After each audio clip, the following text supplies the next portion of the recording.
This was an awful idea. What's up, everybody? It's Tommy here. I just want to start off by saying thank you so much to everyone who subscribed to my channel already in the first week. It's blown my expectations away, so thank you. And if you haven't subscribed yet, go ahead and hit that subscribe button. Follow along with my adventures, and I'm going to be sharing some tips how to make your travels just a little bit easier. In just a couple weeks, I'm going to be heading out on another big adventure. Like I said, I'm going to be taking the scenic route to Asia, which means instead of flying from Los Angeles to Hong Kong like a normal, sensible person, I'm going to be taking a flight there that has 9 layovers. On our way there, we're going to be stopping in Hawaii for a couple days before we take United's island hopper to Guam, which stops in 5 remote islands in the middle of the Pacific Ocean, thousands of miles away from civilization, islands that very few people even know exist. It's supposed to be like landing and taking off in the Maldives 5 times in one day. I've got a window seat the whole way there. You are going to get to see things that very few people have ever seen before, so stay tuned for that. I should be doing my taxes today, but I don't want to. So instead, we're going to film a video about Money. I love foreign currency. I just think it's fun to collect. Some of my favorites include Kazakhstan, the land of Borat, of course. Here's a fun one. The 100 Russian ruble note is controversial. You might ask why. Well, if you look closely, the statue's manhood is visible and printed on all the money, which some parents in Russia do not appreciate. These Guatemalan quetzals, they're just cool, but I've been trying to get my hands on them forever, and it's just like the currency exchange in Phoenix at the airport never has any, so I haven't been able to add them to my collection until my friend just went to Guatemala and brought me some back. So thank you, Jocelyn. You are probably spending more on your trips than you need to be. So many people are overpaying for their international travel, and they don't even realize it because there's so many misconceptions about what the best deals are, and there's so many secret fees that banks are charging, and people don't even realize it. So today I'm going to show you a few ways to make sure that you can keep your hard-earned money instead of getting screwed. First, let's start with the misconceptions. Now, a lot of people think that the best way to get foreign currency is to go to your bank before your trip and order it. Sadly, it's not. Before we can continue with the rest of this video, it's important that we establish something. Your bank does not care about you. Your bank cares about its shareholders. Your bank exists to make a profit. It's about making money. And so they will charge you every secret fee that they can. So a lot of banks are going to tell you there's no fee to buy foreign currency. And they're right. They're not charging you a fee to buy the currency. They're just giving you an awful rate. And so they make money off of the rate and the spread. Now the spread is the difference between the buy rate and the sell rate.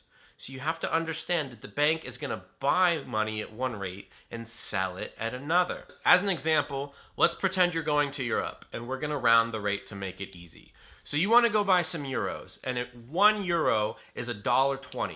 So the bank might sell you euros for $1.22, but they might buy them back from you at $1.18. That's a 4-cent spread. So you see, the bank is making money when they sell you euros because they're selling them to you for more than an actual euro is worth, and they're making money when you give them euros back because they're buying from you for less than a euro is worth. You're losing money both when you get the money and when you try to get it back. That's how currency exchange works. Based on my personal experience, if you exchange money through your bank, you're probably going to lose about 4 to 5% of it. Beyond that, every bank sets its own rate. So you could go shop around and try to find a bank that has the best rate, but even the bank with the best rate is going to be significantly worse than other options. There are consistently better, guaranteed ways to get foreign currency. So exchanging at the bank beforehand, it's a waste of money.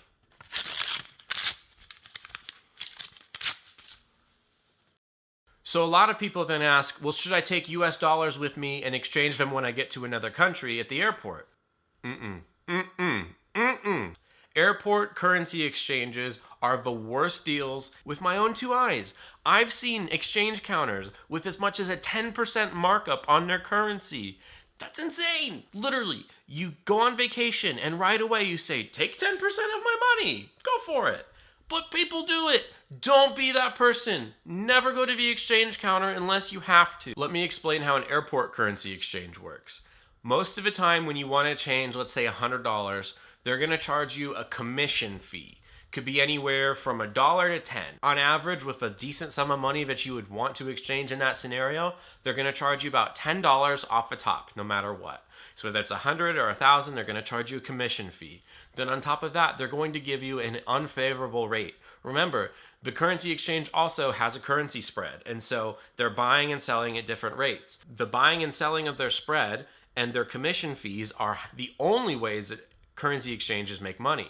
But people use them because they're in the airport right when they need them. If you're using an airport currency exchange, you can expect to lose anywhere from between 4 to as much as 10% of your money every time you exchange. And that counts both when you exchange into foreign currency and when you exchange back to your home currency. The moral of the story, don't exchange money unless you absolutely have to, because you're going to get a terrible deal.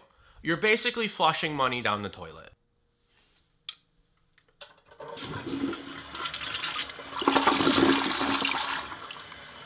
Now, as a general rule, plastic is a better deal than paper. Now, you might be wondering, why is that?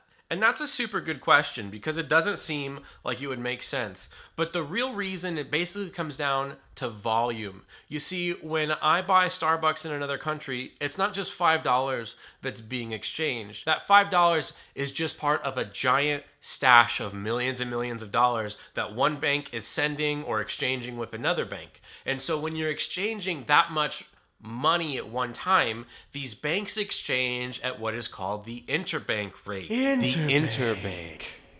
Long story short, when you process a transaction with a credit card or a debit card, Visa or MasterCard is giving you a rate that is as close to the interbank rate as you can possibly get as a consumer. Which means as a general vacationing tourist, the best rate you're going to get is always going to come from your debit card or your credit card. But wait, there's something I should add about that. Remember those banks whose goal is to make money and return the profit back to the shareholder? Well, they still want to make money, and so there's a few things that you need to be aware of when using plastic too. Now, a lot of banks in America like to charge their customers a fee called a foreign transaction fee whenever their customers use a bank card or a credit card outside of America. So great, right? Now, foreign transaction fees suck, but a typical foreign transaction fee is only 3%. When we compare that to the terrible rates that we're getting through exchanging our money at the bank or exchanging at an airport counter, we can live with that. My verdict on using your plastic with a foreign transaction fee? But wait, what if I need cash? Well, you can always use your bank card at a foreign ATM. You're just going to be charged a fee by your bank for doing it, usually $5, in addition to a 3% foreign transaction fee. Ouch. Bank of America has agreements with BNP Paribas, Deutsche Bank, Barclays, among other banks outside of America where you can use their ATMs for free, but you're still going to pay that 3% fee. Thankfully, there are a few options left that we can use to actually save us money when we travel. The good news is a lot of banks and credit card issuers are now issuing credit cards that have no foreign transaction fees. Make sure that you check out and do your research when you're signing up for a new credit card. Try to get one that has no foreign transaction fees, and you're going to save as much as 3%. I save thousands of dollars every year. If you need a good one that has no fee, I have a CapitalOne Venture One and the CapitalOne Quicksilver. They both have marginal cash back, but the no fees are worth it. A lot of your mid-range and higher travel credit cards also have no foreign transaction fees. Be sure to use those. We'll cover travel points at some other time because they're fantastic. Long story short, get a credit card that has no foreign transaction fees. Having a credit card with no foreign transaction fees is important, but just as important is finding a bank that's going to charge you few to no fees for international travel as well. The good news is that there's two great options. Check your local credit union. The difference between a credit union and a bank is huge because remember how the bank is big and just trying to make money off of you to turn profits to their shareholders? The credit union is actually owned by you. the customer. And because of that, they're not making money off of you. They exist solely to give you a better deal. What do they do with that better deal? Very low foreign transaction fees, no minimum balances on your bank accounts, usually lower interest rates on credit cards too. Most of the time, their debit cards will only have a 1% foreign transaction fee. Your credit union is going to be free to join, and it's a fantastic way to bank. But then beyond that, the best deal is Charles Schwab Bank. Their debit card has 0% foreign transaction fee, and they reimburse all ATM fees as well. So if you're outside of a country, they charge you $3 for using their ATM, Charles Schwab pays you back. That means if you use any ATM in the world, no matter which bank or which merchant or whoever it belongs to, you can withdraw money and you're gonna get the best rate that you can possibly get as a consumer. And if they charge you a fee for using the ATM, Charles Schwab is gonna pay you back for that. I have saved thousands of dollars over the years by using Charles Schwab as my main bank account. Charles Schwab is an online bank. I do all my deposits with mobile deposit. If having a lot of branches is a must-have for you, then use the local credit union. But that's why I have both. I have the credit union so that I can deposit checks and get cash really easily. I have Charles Schwab so that I can have my international finances, save as much money as possible because I'm on the road for over half the year. For me, 6 months of living, paying an extra 3% on everything, that's not reasonable. I think it's a great combo. Anytime I need to get money into my Charles Schwab account, I write myself a check and then it transfers within a day. You can sign up for a Charles Schwab bank account online. You can sign up for a credit union account through your local credit union. If you watched all that explanation and you still have no idea what to do, well, let me break it down. This is what to do. Buy everything you can with a credit card with no foreign transaction fee. When you need to get cash out, use a debit card at an ATM. Preferably use a debit card through Charles Schwab Bank or through your local credit union, as that will save you the most money. If you have a bank account through one of the big banks like Chase, research, see if your bank has any ATM partners in foreign countries before you do. If you need to get cash out, get a lot of cash out, as much as you think that you'll need, because if you're paying a fee per ATM withdrawal, if you get more cash out, you're going to save more money. Don't exchange money at the exchange counter unless you absolutely have to. I hope this video was helpful. I hope it taught you something new about the way finances work. I hope this video saves you some money in the long run. And if it doesn't, well, I hope it was at least entertaining. I'd love it if you could subscribe to my channel, and looking forward to taking you on some adventures coming right around the corner. We've got some fun stuff coming up, so see you soon.